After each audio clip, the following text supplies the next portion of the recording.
มันค่อยตัดอันนี้ ถือก่อนตัดเอง ตัดสิตัดอันนี้ก่อน โอ้ ตัดมันละนานขาดบัดนี้แม่นบ่ พอตีทุก คอนตีใส่นี่ได้ช่องมาโดนปึ้งโลดเลยนี่ไปตีวันนี้เลยนี่ใช่นี่วันนี้ปึ้งโลดได้ อืม เท่านี้นะนี่เห็นมอนค่อยตีนะ อาจจะเป็นกระแจรุ่นนี้เนาะรุ่นหนึ่งแห้งตีบอกรุ่นหนึ่งนะเนาะ โอ้โห เอ้าตู้จานมื้อคืนนี่ได้ให้ได้มีที่ทางว่าสิหนีอยู่บ่ บ่ได้เว้าว่าชินีคือเบิ่งมาตื่นมาเช้ามาก็นึ่งข้าวเนาะปัดเฮือนปัดหยังเมียนั่นเมียนี่ก็กำบ่ได้ไหว้ว่าโอ้เมียชินีเนาะมันธรรมดามันนั่นน่ะก็จับเอาขู่แล้วลงไปเอามะม่วงผมเอามะม่วงมาเฮ็ดมะม่วงแทนเมียนี่นะโอ้ค่อยมาจะพูดน่ะดิกงม่วงก็ไกลเพียงอ่ะดิ โดยได้มะม่วงบ่มันงัวกินเบิดผมคิดไปหน่วยแล้วขึ้นมาฮอดบ่เห็นแหละไปแหละวันนี้คว้าใช้กระเจก็บ่เห็นบัดนี่กระเจมันใช้ทั้งในตีนมันใช้ทั้งคอเอาเจ้าชวนได้ฉันเพื่อเอาอันนี้กระเจอันนี้มาอันนั้นแนวตัดเล็กนี่มาตัดกระเจนี่มันเจ้าจักชั่วโมง ตู้ก้อน มันยัง เจ้าใส่สู้ไว้บ่เมียเจ้าน่ะบ่เจ้าใส่สู้ไว้ซั่นบ่ ใช้โชว์นั่นนะใช้โชว์รถเจ้านี่โอ้ยธรรมชาติว่าเนี่ยนี่ไอ้คนบ่แม่นเป็นโทษคนโทษใครละบ่ เมียหนีแหละเอาโซ่มาล็อกรถตูดก่อนไว้ยันตัวก่อนตามทัน โอ้เนี่ยนั่นบ่ ลักเอากระเจลูกกระเจในมือเข้าใจบ่แล่นี่ย่านค่อยน้ำทันนี่ เด้อ เอาเมื่อเบิ้ลแล้วก็แจเหล้านี่ก็สิได้ตัดได้ชีออกนี่ เขาวางแผนไว้แล้วบ่จัก ฮะ เนาะ สงสัย เอาจะวางแผนจะวางหยังแล้วคนก็บ่ฮู้เนาะ วางแผนไว้ดวงหน้าแล้วเบิ่ง ของคนนั่นน่ะก็มันสิเฮ็ดให้มันย่านค่อยมาแล้วได้กระแจรถนี่มันสินำมันทันบัดนี่ โชว์ใหญ่เพียงยังตัดใดเนาะโชว์น้ำบักใหญ่เนาะตัดใด บ่ก็บ่ได้ตัดโชกตัดนี่ตัดหน่อย กระแจบ่ กระแจ ตัดกระแจตีอยู่ก่อนโชว์ ดอก โชว์บักใหญ่เนาะ ห้องง่าย น้ำเจ้าผู้ใด เอาโลได้นี่เพิ่นบ่ได้กินได้บัดนี้ล่ะจังว่า ก็เปิดไฟ โทจับได้บ่จับให้ได้กว่าหันหน้าหันไม่ได้เข้ามันน่ะโอ้บัด เนาะงัวจะมาตู้นี่ ได้ก็จับเนาะ คอคือบาดคอมันคือบาด ปิดไฟมันเนาะเปิดไฟปิดไฟ โอ้มันเกี่ยวอะไรประตู โตเรื่อง อืม ไม่ประตูไหม เฉพาะแบตเขายัง คอบาด ไม่ใช่มันตื่นนะดอก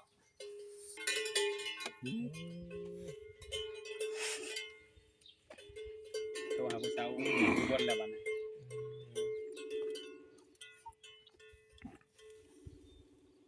ที่นี่ก็ยังเว้ากันอยู่เนาะ แม่นวางมืออยู่นี่เนาะ เมื่อแล้วฉุกสนุก เพิ่นบอกถึงแล้วเพิ่นบิดอันวางชายไปเลยบ่ เรียบร้อยครับแซ่บเนาะ มันบ่นั่นดอก ออกมา มัน เนาะ เฮ็ด บ่ งานแล้วมันเฮ็ดงานแล้วครับอย่ามันครับดอกมันเห็นเบอร์ไปครับเพิ่นว่าจากมาเป็นโตทะลุให้เจ้า โดย วันนี้คนไทยนั่นผู้ไทยคนไทยนั่นคนแก่น่ะอายุ50-60แต่อยากได้ผู้ชาวน้อยนั่นลาวฮัลโหลฮัลโหลอันเจ้าอันเว้านำเบาลาวฟ้าเพิ่นเด้อเบาลาวอันนั้นเด้อนี่เด้อเรามาฮอดข่อยแล้วเด้นี่นั่นเราอยากเว้านำเจ้าเด้อนี่เห็นบ่นี่เจ้าเปิดกล้องให้เราเบิ่งนะแม่โอ้ยนอนเว้นให้คอยอยู่ใกล้เด้เจ้าอันนี้เห็นบ่นี่นั่นเมาเหล้าเลยนี่เห็นบ่เมาเหล้า ส นี่ บายดี มาจับเอาน้ำนก เป็นได้คือว่าอย่าว่าน้ำข่อย ทำเอาเอง เนาะบัดนี้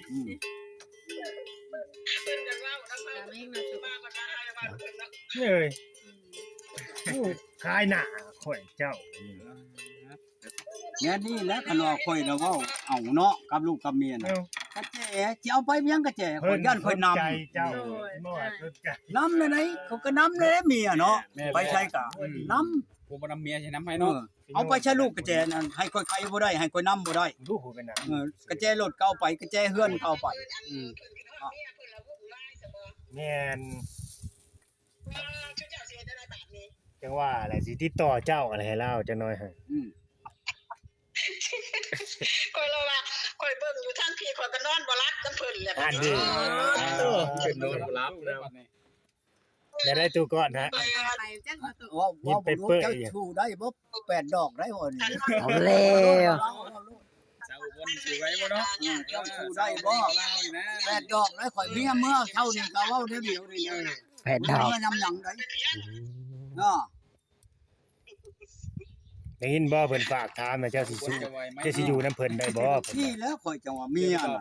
เฮ็ดจังได๋กับข่อยผู้ย่ำผู้ เจ้าสิอยู่น้ำเพิ่นได้บ่เพิ่น บ่แล้วเพิ่นว่าข่อยนี่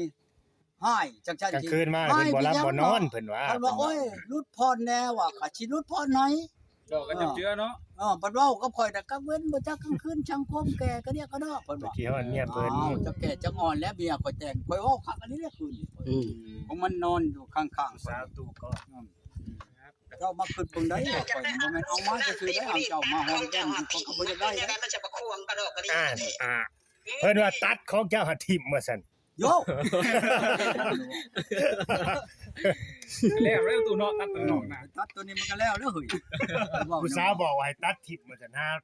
ว่าผู้นั้นว่าผู้นี้แล้วอะ จะได้เด้บาดนี้ สิเอาจังไดติ จะเจอคนจริงแล้วตู้ก่อนนี่ สิเอาจังไดคงเคยหาที่ อ่า อาภานาก็บ่อยู่อาภานาก็บ่อยู่ แม่นความเจ้า จะยังบ่เจอคอยกับเจอคอยแล้วเจอสิลาว ไหน เฮ็ดนี่เนี่ยบัดนี้ ๆเอาแล้วมันเมื่อแล้วเจ้าว่าเว้ากันอยู่ที่นี่นั่นเอานั่นน่ะ คอยเมื่อนี่บ้าจะเจอคอยแน่ มาโลดสิพามาหาเรา ฮะ เจ้าอันอุบลท่าทายกันแล้วบัดนี้ ฮัลโหล เจ้าเจอคนตะแซงคำเถ่านี่เจ้าอย่าโลด อันอยู่ใช้เจ้าเดี๋ยวนี้นั่น มันอยู่กรุงเทพไปเลยเนาะ ฮะ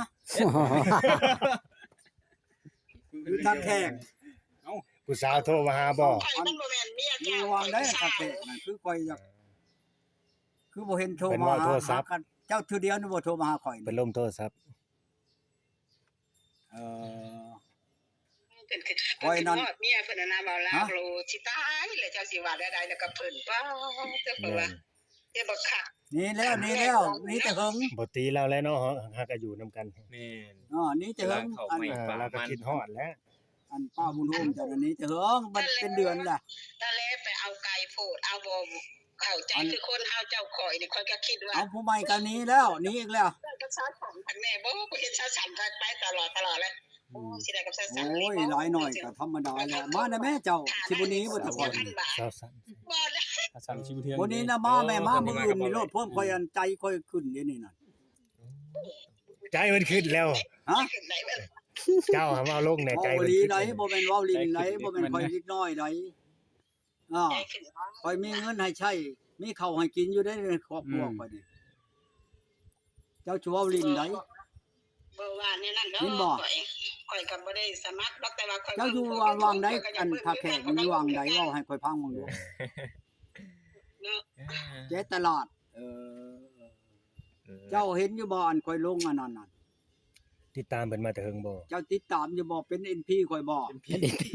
ติดตามตู้ก่อนมาแต่เฮิงบ่ เจ้าสิสู้ได้บ่กับข่อยนี่เมียข่อยโตนนี่ ย้อนจะเฮ็ดจัง เมื่อบ่ข่อยนี่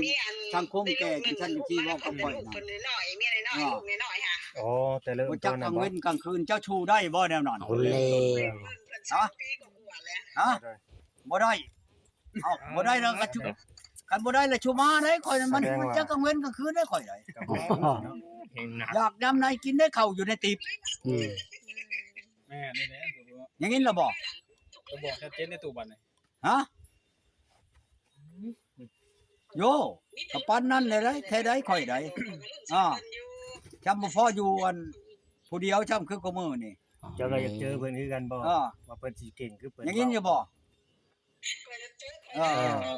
ย้อนว่าเจ้าบ่อย่างนี้น่ะนะ เออ โอ้โห ฟังอยู่แล้วมาโลด ทางนี้ก็ได้ของแท้เจอของแท้ ป๋าผู้สาวสิมาหา ช่องจำมือเป็นช่องจำมือใด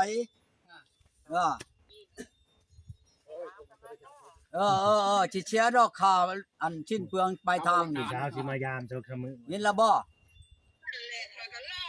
มาโลดเจ้ามาเจ้าก็เจอของแท้โลดแหละ ตัว มีแต่ของแท้ล้วนๆอยู่นี่เนาะ โอ้ย พร้อมได้อยู่นี่ จักเมียแหละตูนนี่ผู้นี้แห้งเว้าครับผู้นี้เล่าเองโลดเว้านี่ คนที่เท่าไรเลยเมียน่ะ คันว่าคอยฮักแต่ว่ามันบ่ทันได้เขาได้เขาเข้มแห้งไปได้หรอกคนนี้เมื่อเลยเขาจะเจอกับเจ้านี่มาโลด มาแล้ว ว่างเลยว างแล้วสิมาบ่ตุ เพิ่นมาจัก2 3มื้อ เช้าทางทักแขกบ่ พี่ของจริงอยู่พี่ ให้ตุจานคุยเบิ่งอยู่ฮะ ของจริงน่ะอยู่พี่ โอ้ยอันชูเว้าให้อันนั้นหลายท่อมันชามันลือหลายท่อเจ้านั่นเจ้าจุปะตัวข่อยอีกเด้อของเจ้าก็มาช่างคันนี้ละบ่ก็ นั่น ผู้นี้ เซ็ต ผู้นี้เก้าว่าแมงมี เจ้าเคยเห็นบ่ว่าแมงมีผู้นี้เก้าว่า เก่าว่าแมงมี นี่เด้นี่ชับนี่แหละนี่ ตัว เบิ่งบ่ค่อยสิชบเบิ่งชบเข้าเบิ่งลองเบิ่งซะก่อน คนละมื้อกลางเว้นเพราะว่าก็นอนอยู่ตลอดข่อยพูดที่ชื่อข่อยสิเฮ็ดเพิ่นเอาจนเพิ่นยิงแขว แล้ว ขี้เดียดคนขี้คุยนี่ อัน เด้ นี้ ใส่บ่ช้ำมึงอันนี้บ่ฮอด2อาทิตย์ช้ำนี่ไปแหละ หมอนมือนึงว่าสิ ชูบ่ได้สังคมแก่อันนี้ เพิ่นนี่มันเก่งแต่เก่งอันสาบ้านสาเมืองเว้ย เจ้ามาเบิ่งได้เหรอล่ะเอ้ยอย่าเจ้าค้านไปหั่นเหรอ ถ้าบ่ได้ไปขับก่อนก่อนแล้วจะเอายกไม้ก่อนสิว่าสิ เอาแล้ว อ๋อ ของแท้เจอของแท้ ของแท้สิขอพักผ่อนถ้าบ่ไหว ลงมาได้เอิงมาสิมาน่ะ แต่ว่าให้ใจขึ้ จิ น บปากได้นะ เจ้าชูว่าให้ใจก็ขึ้นหลายเด้อมัน